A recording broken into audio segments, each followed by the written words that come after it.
Good morning, guys. Once again, I welcome you on the platform of UGC NET JRF preparation filler form. I welcome you on this platform. After a long time, we are meeting here today. Okay. See.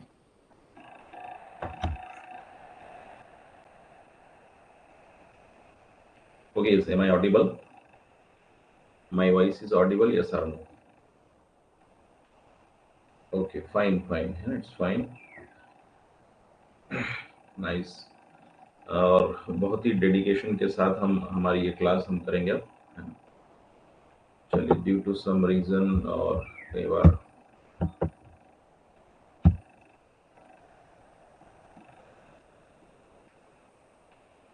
Okay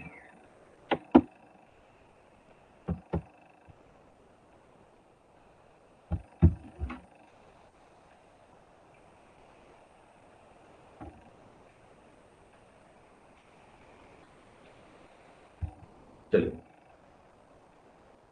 okay voice is clear चलिए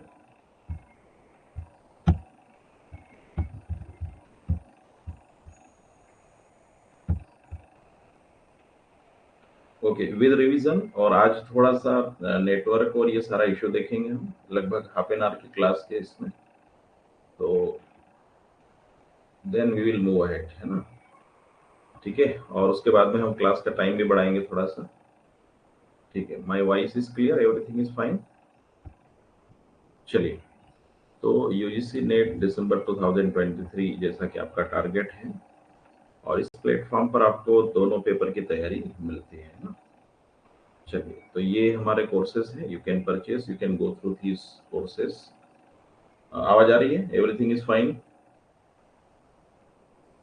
चलिए next हमारे जो facilities है आपको अलग अलग मुझे लगता है फर्स्ट पेपर आपका बहुत अच्छा चल रहा होगा और सेकंड पेपर में थोड़ी सी दिक्कतें आई है टेक्निकल इशू के कारण तो उसको हम सॉर्ट आउट करने का प्रयास कर रहे हैं once again let me know my voice audio video everything is clear good morning everyone yes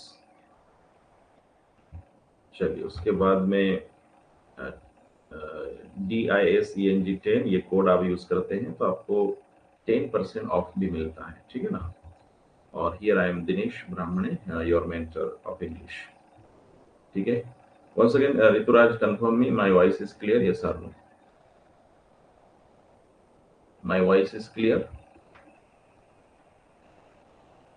okay चलिए तो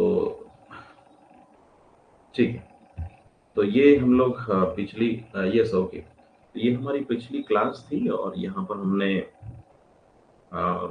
ये देखा था जैसे मैंने आपको शुरुआत करी थोड़ा सा रिवीजन देख रहा हूँ आज है ना ताकि एक लिंक बन जाए हमारी आज की क्लास के साथ The woods are lovely, dark and deep, but I have promised to keep and nights to go before I sleep and nights to go before I sleep. तो हम जब कोई लक्ष्य बनाते हैं शुरू करते हैं तो हमें बहुत सारी जो है ऑब्स्टेकल्स हर्डल्स का सामना करना पड़ता है लेकिन हमें रुकना नहीं है जैसे अभी बीच में हमारी क्लास डिस्टर्ब हुई किसी कारण से टेक्निकल इशू या जैसा भी रहा तो आपको रुकना नहीं है आपको सेल्फ स्टडी या और भी एक बार आपने कदम बढ़ा दिया है आपको करना है स्टडी ठीक है the roots are lovely dark and deep तो ये आपका जो लक्ष्य है उस लक्ष्य को हर हाल में पाना है और जो है बिल्कुल आपको लगे रहना है तो ये सारी बातें थी हमें और जो इंसान जो लोग कहते हैं कि ये यूजी नेट क्रैक नहीं कर पाएंगे उनको आपको नेट क्रैक करके पास करके आपको दिखाना है और असिस्टेंट प्रोफेसर बन के बताना है ठीक है तो संघर्ष बहुत सारे होते हैं जीवन में लेकिन आपको निखरना है हताश नहीं होना है ना और ये सिलेबस है हमारा ड्रामा वन थिंग मैं फिर कह रहा हूँ स्टूडेंट सिलेबस आपके हाथ में होना चाहिए हार्ड कॉपी आपके हाथ में हो हार्ड कॉपी आपके पास में है तो आप लोग जो है आपको रिवीजन रहेगा बहुत अच्छे से आप कर सकते हैं ये है हमारा ड्रामा है और उसके बाद में आप देखेंगे ये कुछ एग्जांपल्स है ना डॉक्टर फॉस्टर्स एवरीमैनी हिज ह्यूमर हेमलेट टेम्पेस्ट है ना सारे ड्रामाज हम पढ़ चुके हैं अल्फा लव और उसके बाद में यूनिट 2 पोएट्री है ना इसमें भी आप देखेंगे बेसिकली ब्रिटिश जो पोएट्री है उसमें ज़्यादा है अमेरिकन पोएट्री है है ना, और उसमें भी अलग अलग एरा चलते हैं, उसको हमें पढ़ना है। ठीक है, आप देखेंगे प्री चौसेरियन और revival, Elizabethan, Puritan, restoration, neo classical, Augustan, romantic poetry, ये सब देखना है। विक्टोरियन, मॉडर्न, कंटेम्प्रेरी, अमेरिकन, है ना, इसमें भी खास करके ब्रिटिश पोइट्री बहुत ज्यादा इंपॉर्टेंट है ना। जैसे फेमस पोइट्रीज में आप देखते हैं the prologue to the Canterbury tales है, पैराडाइज लॉस्ट है, the rape of the lock, stopping by woods on snowy evening, है ना। और ये बहुत सारे पोएट हैं हमारे, जॉन डन है, विलियम वर्ड्सवर्थ है, विलियम ब्लेक है, डब्ल्यू बी येट्स है ना। उसके बाद में हम बात करते हैं, हमारी यूनिट थर्ड रहेगी फिक्शन शॉर्ट स्टोरीज है, तो इसको हमें देखना है। इसमें खास करके फिक्शन यानी नॉवेल जिसको आप पढ़ते हैं। और उसके बाद में आप देखेंगे जैसे यहाँ पर नॉवेल्स के कुछ एग्जांपल दिए हैं, गुलिवर्स ट्रेवल है, रॉबिन्सन क्रूसो है, the history of Tom Jones है, मुझे लगता है कि आपने पढ़ना शुरू कर दिया होगा। और कांथापुरा है हमारे भारत के, sense and sensibility by Jane Austen है। तो ये कुछ एग्जांपल्स हैं जिसको आपको पढ़ना है। शॉर्ट स्टोरीज हम देखते हैं, shooting an elephant, a sound of thunder, है ना, द गिफ्ट ऑफ मैगी, है ना, the gift of the Maggi. ठीक है, तो ये इस तरीके से। यूनिट 4 नॉन फिक्शन प्रोज है। तो नॉन फिक्शन प्रोज में जैसे खास करके एग्जांपल है आपको फ्रांसिस बेकन का, सबसे अच्छा एग्जांपल है फ्रांसिस बेकन का, जो ऐसे आप लोग पढ़ते हैं। तो उसमें जैसे Puritan to the romantic age है, अलग अलग यहाँ पर है, विक्टोरियन, मॉडर्न, है ना। तो ये सारे जो ऐसे हैं इसको भी हमें पढ़ते हैं। ओके, गुड मॉर्निंग पूजा, है ना। तो एक चीज मैं आपको बता दूं वंस अगेन, पहले 4 यूनिट को लेकर आपको अलग स्ट्रेटजी बनाना है, बहुत डिटेल में सिलेबस है। और इस फर्स्ट देखिए, आप देखेंगे, है ना, जो हमारी पहली 4 यूनिट है उसको लेकर के आपको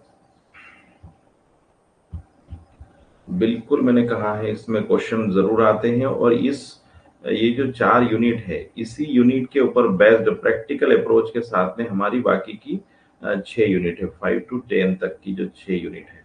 तो बिल्कुल, है ना, आपको जो है इसी के साथ में आपको तैयारी की स्ट्रेटजी ऐसी रखना है। 5 to 10 यानी जो 6 यूनिट है वो उतने ही समय में कवर हो जाएगी जितने 1 से 4 तक की है। तो 5 to 6 यूनिट पर आपको बहुत फोकस करना है।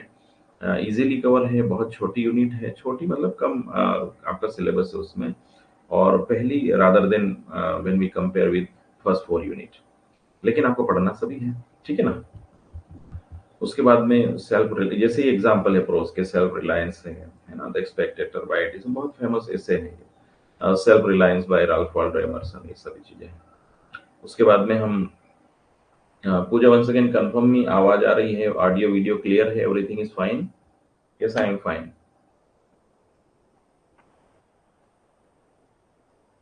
चलिए, तो यहाँ पर देखिए हम, है ना, ये यूनिट 5 है हमारी, बहुत language basic concept theories and pedagogy है।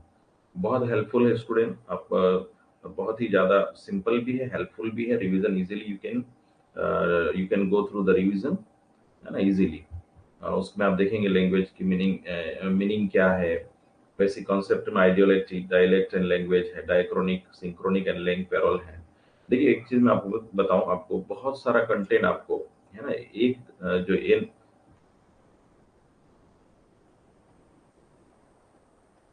Okay, yes Rituraj, very good, है ना, मैंने कहा था ना, रुकना नहीं है, आपको करना है तैयारी, ठीक है।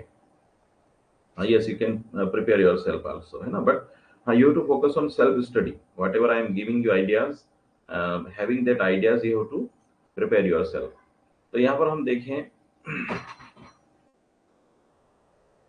ठीक है, तो ये हमारी यूनिट 5 है। और यूनिट 5 के बाद में हम बात करें, अ, इसमें बहुत सारे मेथड्स हैं, द डायरेक्ट मेथड, ग्रामर। अच्छा, ये जो लैंग्वेज वाला पार्ट है स्टूडेंट, कहीं ना कहीं अगर आपकी लैंग्वेज पर अच्छी कमांड है, one thing let me tell you, language पर आपकी अच्छी कमांड है तो आपका पैसेज बहुत अच्छा जाता है, पैसेज में आप बहुत अच्छा कर सकते हैं। Yes I will. और अच्छा, वो सेल्फ स्टडी भी कैसे करना है, देखिए बहुत सारे, जैसे हमें ये नहीं कहूंगा कि जो मैं कंप्लीट करवा रहा हूँ वही उतना ही कर लो, काफी है नहीं स्टूडेंट। देखिए बहुत सारी चीजें हैं, टीचर की अपनी सीमाएं हैं, बहुत सारा कॉन्सेप्ट, सारी चीजें क्लियर कर रहे हैं, लेकिन यूजीसी नेट एक ब्रॉड एरिया है स्टूडेंट। तो आपको सेल्फ स्टडी पर भी फोकस करना है, आपको यहाँ से मार्गदर्शन लेना है, जो कंटेंट पढ़ाया जा रहा है उसको पढ़ना है, उसके और वास्ट मटेरियल को आपको कवर करके चलना, हम प्रोवाइड करेंगे इस प्लेटफॉर्म पर जितना बेहतर हम आपको कर पाए, ठीक है। तो ये सारी चीजें हैं, लैंग्वेज एक्विजिशन, पेडागोजी है, linguistic principles of teaching English, ये सारी चीजें।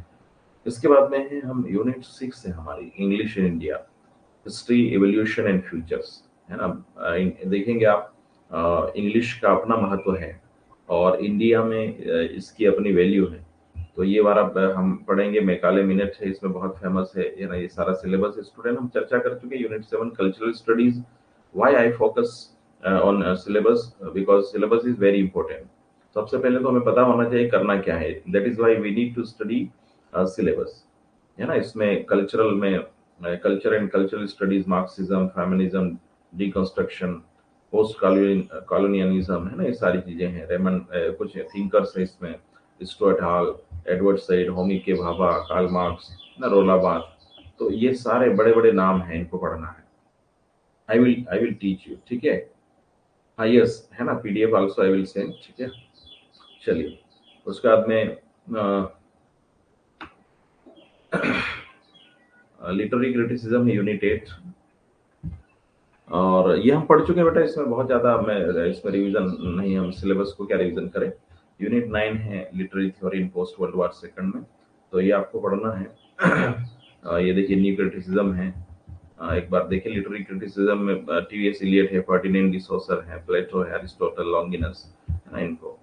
न्यू क्रिटिसिज्म में आप देखेंगे ये अपने लिटरेरी थ्योरी में न्यू क्रिटिसिज्म, फेमिनिस्ट क्रिटिसिज्म, ये बहुत सारी चीजें देखिए।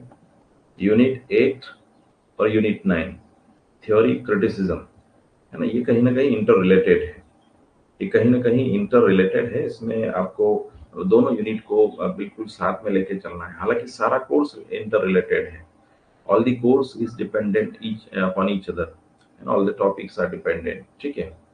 तो यहाँ पर न्यू हिस्टोरिसिज्म है, कल्चरल मटेरियलिज्म है, रशियन फॉर्मलिज्म है, रीडर रिस्पॉन्स थ्योरी है, reader response theory, queer theory है, ये सारी चीजें हमको पढ़ना है।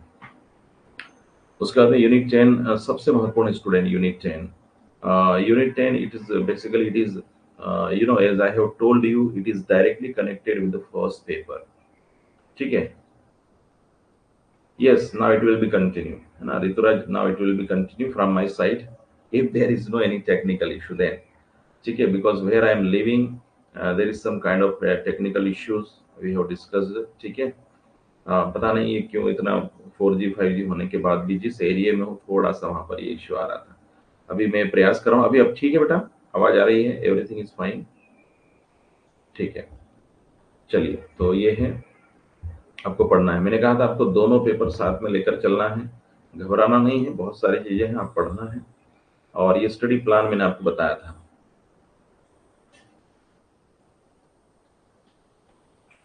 10 o'clock देखते हैं, है ना, 10 o'clock बहुत ज्यादा है, देखते हैं जैसा भी रहेगा, है ना। चलिए, उसके बाद में ओके, तो स्ट्रेटजी आपको यही रखना है, 1 2 3 4 के लिए पहले अलग, और 5 6 7 8 9 10 के लिए अलग है ना, दोनों पेपर का कॉम्बिनेशन बना के चलना है। तो ये तो डाउनलोड करने के लिए दिया हुआ है।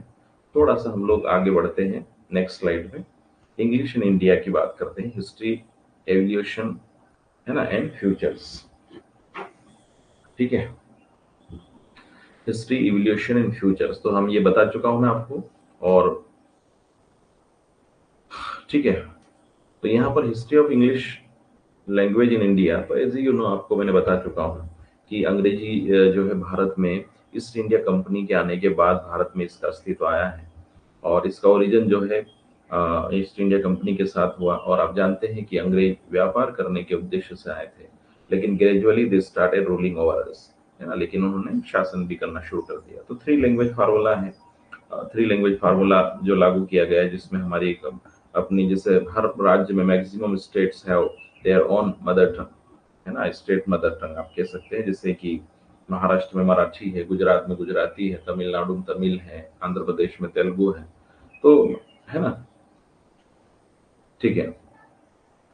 तो ये जो क्लास है ये मतलब इस तरीके से, तो यहाँ 3 लैंग्वेज फार्मूला में आप देखेंगे ये जो हमारा थ्री लैंग्वेज फार्मूला है, तो इसमें उस स्टेट की पर्टिकुलर लैंग्वेज रहेगी, जैसे महाराष्ट्र में मराठी है, ठीक है ना।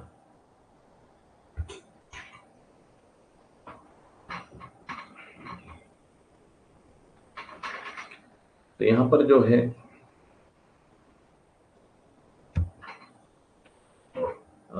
यहाँ पर आप देखेंगे, है ना, जैसे जिस भी स्टेट की है तो मराठी है तो मराठी, फिर हिंदी एक रहेगी और इंग्लिश रहेगी, ऐसा। तो हिंदी इंग्लिश कंपलसरी के साथ में एक लोकल लैंग्वेज, और आजकल अभी थोड़ा सा संस्कृत को भी, हमारी जो देववाणी है संस्कृत, उसको भी प्रमोट किया जा रहा है, ठीक है। I hope you understand it. Future of India, English in India, ये सारे बातें हम पढ़ेंगे यहाँ पर, है ना। और आइए देखते हैं history of English language in India. तो लिंग्वा फ्रैंका है, लिंग्वा फ्रैंका एक बड़े स्तर पर बोले जाने वाली लैंग्वेज है, पूरी दुनिया में बोली जाती है। और यूएनओ की जो 6 भाषाएं, 6 ऑफिशियल लैंग्वेज है, उसमें से इंग्लिश एक है स्टूडेंट। दुनिया की 6 भाषाएं यूनाइटेड नेशन ऑफ ऑर्गेनाइजेशन जो है ना, sorry, united nations of organization, संयुक्त राष्ट्र संघ जो है, ठीक है, ये सॉरी, यूनियन यूनियन ऑफ, जो हमारा जो संयुक्त राष्ट्र संघ है, यूनाइटेड नेशंस ऑफ ऑर्गेनाइजेशन, उसके 6 भाषाओं में एक ये है। उसके बाद में हम यहाँ देखेंगे द इंडियन ब्रिटिश एनकाउंटर। तो यहाँ पर क्या है, जो भारत में जो ब्रिटिश आए, उन्होंने क्या है, इंग्लिश को यहाँ पर बढ़ावा दिया है। इसका उद्देश्य था, जैसा कि इंग्लिश, देखिए यहाँ पर पर्पस क्या था, शुरू में पर्पस ये था कि learning English by Indians is trade and commerce. सबसे पहला उद्देश्य क्या था इसको अंग्रेजी सीखने का, ट्रेड एंड कॉमर्स। अंग्रेजी जानते थे, अंग्रेज अंग्रेज ने देखा यहाँ पर कि कोई एक स्टेट में जा रहे हैं, वहां पर अदर लैंग्वेज है, फिर कहीं और स्टेट में जा रहे हैं, वहां अदर लैंग्वेज है। तो उन्होंने देखा कि एक कॉमन लैंग्वेज देते हैं पूरे भारतीयों को, तो उन्होंने अपनी अंग्रेजी को आगे बढ़ाया, ताकि कहीं पर भी जाए इंग्लिश से आसानी से बात कर सके, कॉमन लैंग्वेज को हम बना सके। तो यहाँ पर जो है उनका पर्पज जो था, ट्रेड एंड कॉमर्स था। लेकिन धीरे धीरे बाद में फिर इंडियंस ने जो है देखा, इंग्लिश में लिखे साहित्य को पढ़ा, तो बहुत सारी जो कहीं ना कहीं समाज में जो बुराइयां थी, कास्टिज्म है, या महिलाओं के प्रति सती प्रथा है, ऐसी कुछ बुराइयां थी, उन बुराइयों को दूर करने के लिए सोशल रिफॉर्म की जरूरत पड़ी। तो हमारे जो समाज सुधारक थे, उन्होंने बहुत सारे लेटर्स लिखे, इंग्लिश में लिखे, तो यहाँ से इंग्लिश का वर्जन शुरू होता है। क्योंकि वेस्टर्न एजुकेशन आ चुका था। खास करके हमारे गुरुदेव रविंद्रनाथ टैगोर जी है, स्वामी विवेकानंद है, बंकिम चंद्र चटर्जी हैं, विलियम बेंटिक है, राजा राम मोहन राय है। इन महान विभूतियों का अंग्रेजी को बढ़ावा देने में, या यूं कहें कि अंग्रेजी शिक्षा और जो वैज्ञानिक शिक्षा है ना, उसमें इनका महत्वपूर्ण योगदान रहा है। और उसी के बल पर आज कहीं ना कहीं भारत वैज्ञानिक दृष्टि से और दुनिया में आज जुड़ पाया है। तो इंग्लिश का भी कहीं ना कहीं उसका रोल रहा है, ठीक है। तो लैंग्वेज कोई भी हो, लैंग्वेज दुनिया से जोड़ती है ना। आज हिंदी का भी अपना बोलबाला चल रहा है इस तरीके से। फिर हम बात करते हैं प्री कॉलोनियल पीरियड में। प्री में क्या है कि यानी जब उपनिवेश नहीं बने थे, केवल व्यापार कर रहे थे। 1599 में जैसे ईस्ट इंडिया कंपनी आती है ना, लंदन से बंगाल टू इंडिया। और उसके बाद में चार्टर एक्ट आता है 1813 में, जिसमें 1 लाख रुपए की व्यवस्था की जाती है भारतीयों की शिक्षा के लिए। आप पढ़ते जाएंगे पीपीटी, तो आप यही नोट्स आपको काम आएंगे। और ओरिएंटल एजुकेशन को, है ना, जो है उन्होंने यहाँ पर लागू किया था। और बाद में आप देखेंगे क्रिश्चियनिटी को उन्होंने बढ़ावा दिया। सबसे बड़ी बात यह है, इंग्लैंड, अंग्रेजों ने क्या किया, क्रिश्चियनिटी को बढ़ावा दिया था। और बाद में फिर ये एक रहा कि ओरिएंटलिस्ट और इंग्लिशिस्ट, बहुत सारे लोग मानते थे कि भारतीय शिक्षा को बढ़ावा दिया जाए, भले इंग्लिश लैंग्वेज इंग्लिश हो, है ना, लेकिन आ, पाश्चात्य जो शिक्षा है उसकी बजाय क्या बोलते हैं, भारतीय संस्कृति सभ्यता से संबंधित शिक्षा को बढ़ावा दिया जाए। तो ये एक तरीके से ये थी। कुछ लोग ओरिएंटलिस्ट, कुछ लोग एंग्लिसिस्ट को प्रमोट कर रहे थे, कुछ लोग कह रहे थे कि नहीं, जो हमारा पुरातन ज्ञान है उसी को बढ़ावा दे, इस तरीके से। उसके बाद में हम देखते हैं थॉमस बेबिंगटन मैकाले। ये सबसे बड़ा परिवर्तन है इंग्लिश, अंग्रेजी के इतिहास में और भारतीयों के लिए अंग्रेजी के इतिहास में। जो मैकाले थे, थॉमस बेबिंगटन मैकाले, उनका जो मिनट आया था मार्च 1835 में, ये बड़ा परिवर्तन था, बड़ा टर्निंग पॉइंट था, है ना, सबसे बड़ा टर्निंग पॉइंट था ये, ठीक है। ये बहुत बड़ा टर्निंग पॉइंट था, मैकाले मिनट। द ट्यूटर है ना, इसमें आप देखेंगे जॉन मिलर है 1797 में। मैकाले मिनट में आपको मैंने बताया था 1835 में विलियम बेंटिक के समय ये लागू हुआ है। आपको बता दें कि मैकाले ने कहा था कि भारतीयों को भी अंग्रेजी सिखाएं और उनको कुछ क्रीम जो एलाइट क्लास है उनको अंग्रेजी सिखाएं और वो फिर निचले तबके को अंग्रेजी सिखाते चले जाएंगे और इस तरीके से पूरी इंग्लिश का ट्रांसफर होगा। तो द ट्यूटर पहली ये बुक है जिसको इंग्लिश में पब्लिश हुई है और अंग्रेजी पढ़ाने के लिए खास करके पब्लिश हुई है, जो नॉन यूरोपियंस को इंग्लिश पढ़ाएगी। द ट्यूटर जॉन मिलर का है 1797 में, the first book published to teach English to the non Europeans. ठीक है। और इसमें आप देखेंगे फिर हिक्की साहब का बंगाल गैजेट आया था एक न्यूज़पेपर, वो भी आप देखेंगे ये भी इंग्लिश में था। फिर कुछ प्राइवेट कॉलेज और स्कूल ओपन हुए उसमें, चेन्नई, मुंबई, कोलकाता में हिंदू कॉलेज की स्थापना होती है, प्रेसिडेंसी कॉलेज के रूप में जाना जाता है। राजा राम मोहन राय का इसमें बड़ा योगदान था। ये सारा कहीं ना कहीं ये जो इंस्टीट्यूशन है इन्होंने अंग्रेजी को बढ़ावा दिया है। ठीक है। कॉलोनियल पीरियड आप देखेंगे, है ना, कॉलोनियल पीरियड आप देखेंगे। ठीक है। तो इसमें वो कहते थे कि Indian in blood and colour but English in taste and opinion, है ना। ये देखिए, भारतीय भले ब्लड से और कलर से इंडियन रहे, लेकिन उनकी सोच, उनके विचार कैसे होना चाहिए, इंग्लिश हो जाए, इसी उद्देश्य के साथ में वो आगे बढ़े थे। ठीक है। तो यहाँ created dominance of British culture, है ना, उनका उद्देश्य था ब्रिटिश कल्चर को बढ़ावा देना। और आज आप देख सकते हैं बहुत सारी जो हमारी सामाजिक, सांस्कृतिक, धार्मिक रूप से भी क्या है, ब्रिटिश कल्चर का कहीं ना कहीं प्रभाव दिखाई देता है। ठीक है। और नॉलेज ऑफ इंग्लिश को बढ़ावा दिया है। तो यहाँ पर एक सबसे बड़ी ये उन्होंने क्या किया है, जिसके पास में नॉलेज ऑफ इंग्लिश था वो एम्प्लॉयमेंट के लिए फिट है और उनको गवर्नमेंट जॉब में प्रेफर किया जाता था। जो भारतीय अंग्रेजी बहुत अच्छी जानते थे और उनको अंग्रेजी, यानी ब्रिटिश हुकूमत के समय, या यूं कह लें जो ईस्ट इंडिया कंपनी है उसमें काम मिलता था। उसके बाद में the downward filtration theory, the downward filtration theory Macaulay ने लाई है। इसमें एजुकेशन प्रोवाइडेड थ्रू क्लासेस, है ना, जैसा कि आपको बताया है, जो एजुकेशन है वो ग्रुप में प्रोवाइड किया जाएगा। पहले एक बड़े ग्रुप को प्रोवाइड किया जाएगा, फिर छोटे ग्रुप को। तो ये पढ़ चुके हम लोग, आप लोग थोड़ा सा रिवीजन कर लें तो हो जाएगा ये। उसके बाद में वुड्स डिस्पेज आया था 1854 में, वुड्स डिस्पेज आया था 1854 में। तो यहाँ पर क्या है, चार्ल्स वुड है, इन्होंने एक डलहौजी साहब को भेजा था और है ना, उस समय के जो गवर्नर जनरल थे। इसमें क्या रिकमेंडेशन थी, बहुत फेमस है वुड्स डिस्पैच, बहुत फेमस है, जिसमें सर चार्ल्स वुड है, इनका पूरा नाम था, जिन्होंने भेजा था। क्या रिकमेंडेशन में, पहले तो इन्होंने ये कहा कि इंग्लिश के साथ में क्या था, vernacular language for education. Vernacular यानी जो लोकल लैंग्वेज है, यानी महाराष्ट्र में मराठी है, पंजाब में पंजाबी है, गुजरात में गुजराती है। तो इंग्लिश के साथ में इन वर्नाकुलर लैंग्वेज यानी जो लोकल लैंग्वेज है इसको भी एजुकेशन का पार्ट होना चाहिए, इसको भी इसका भाग होना चाहिए।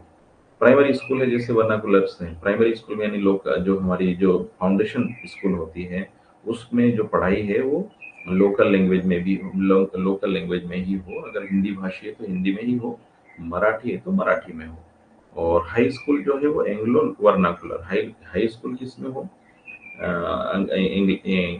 यानी इंग्लिश में हो और जो लोकल लैंग्वेज है।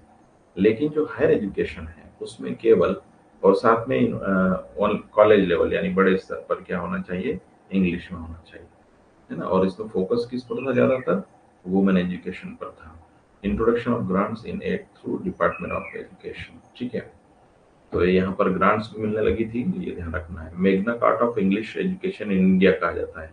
वुड्स डिस्पैच को Magna carta of English education in India, एक बहुत बड़ा डिसीजन क्या कह सकते हैं, बहुत बड़ा सुझाव थे ये, और इसलिए इसको मैग्ना कार्टा यानी महान घोषणा पत्र कहते हैं। अब देखेंगे हंटर कमीशन आया था 1882 में, हंटर कमीशन आया था 1882 में। तो यहाँ पर आप देखेंगे द इंडियन एजुकेशन कमीशन इसको कहा जाता है। सर विलियम विल्सन थे और लॉर्ड रिपन के द्वारा इनको नियुक्त किया गया था। रिकमेंडेशन क्या था, इन्होंने कहा था कि जो प्राइमरी एजुकेशन की रिस्पॉन्सिबिलिटी है वो म्यूनिसिपल बोर्ड्स को दे दी जाए, यानी हमारे जैसे पंचायत है या फिर जो नगर पालिकाएं हैं उनको दे दी जाए। और mother mother mother mother tongue जो है वो क्या है, मीडियम ऑफ प्राइमरी लेवल। तो जो वुड डिस्पेच में कहा गया था प्राइमरी लेवल पे मदर टंग हो, वही बात हंटर कमीशन ने भी कही थी। ईयर जरूर याद रखना, 1882 में आया है, ठीक है। और वुड डिस्पेच 1854 में, है ना, आप देख सकते हैं ये। चलिए, हंटर कमीशन के बाद में आप देखेंगे पोस्ट इंडिपेंडेंस, यानी आजादी के, ठीक है, पोस्ट इंडिपेंडेंस। तो हिंदी यहाँ पर क्या हुआ, यहाँ पर जब आजाद हुआ देश, तो हमें भी लगा कि हमें अपनी भाषा को बढ़ावा देना चाहिए।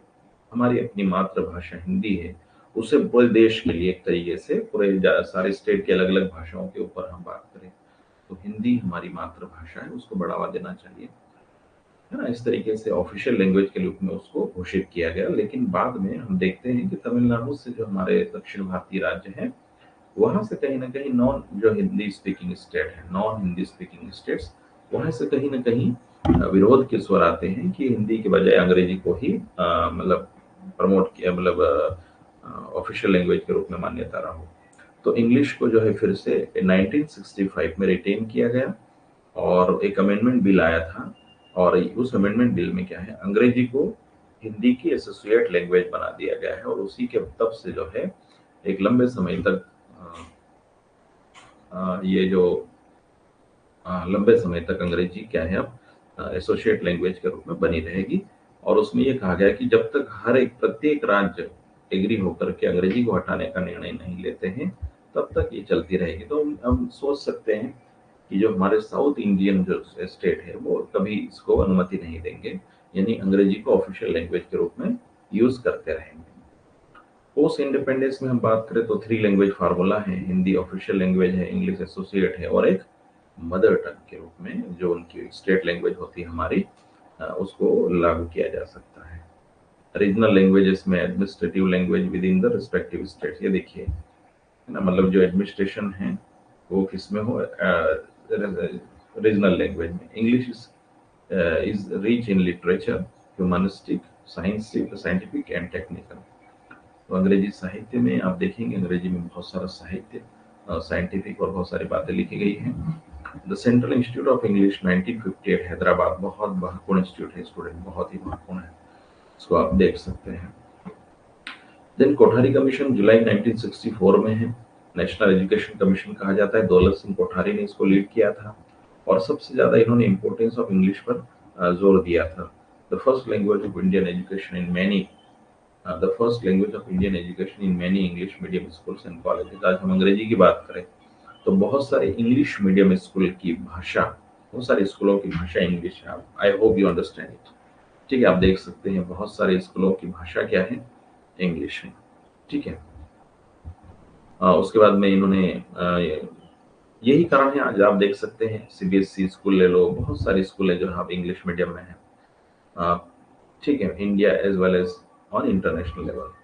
इवोल्यूशन की बात करें तो came in 17th century East India Company, आप देख सकते हैं फर्स्ट मोटिव ट्रेड था, आपको पता है ना, शुरू में। लेकिन बाद में क्या है, उन्होंने अंग्रेजी जो भारतीय भाषा है वो सीखने का प्रयास किया, और लेकिन जैसे उनका पावर भारत में स्थापित हो गया, तो फिर उन्होंने अपनी भाषा और संस्कृति को लागू किया।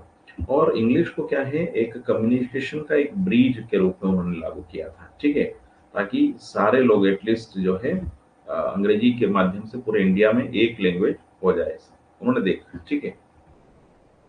फ्यूचर आप देख सकते हैं, लीगल, फाइनेंशियल, हर क्षेत्र में इंग्लिश की आवश्यकता है। स्पोकन के रूप में हम देख ही रहे हैं, अंग्रेजी को आज अंतर्राष्ट्रीय स्तर पे है।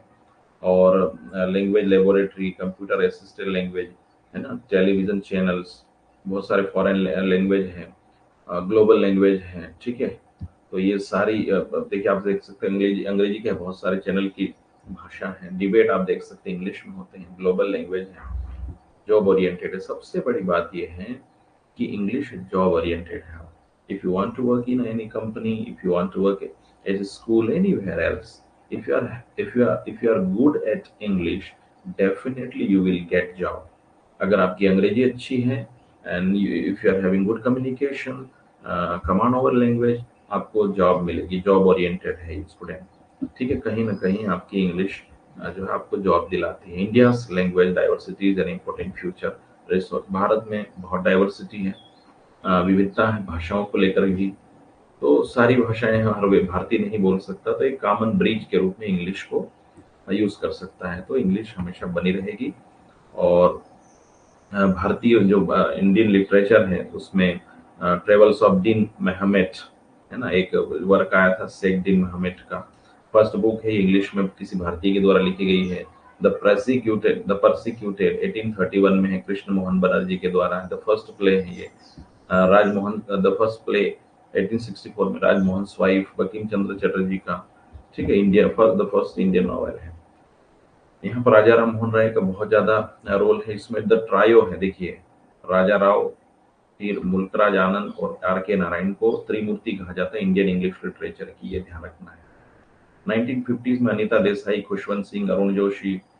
ठीक है, ठीक है। और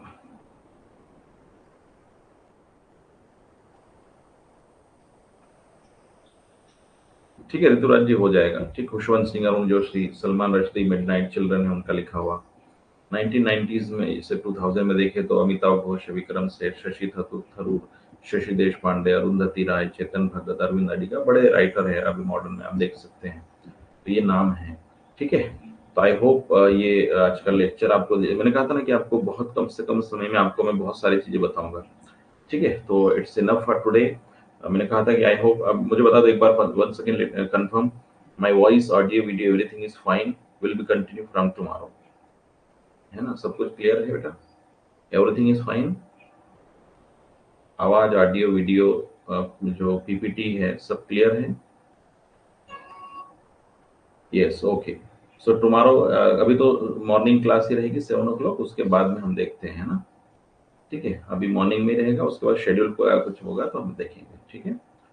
so thank you very much, आज के लिए इतना काफ़ी है। चलिए, तो ये हमारे कोर्सेज आप परचेज करें। ठीक है, थैंक यू। ओके,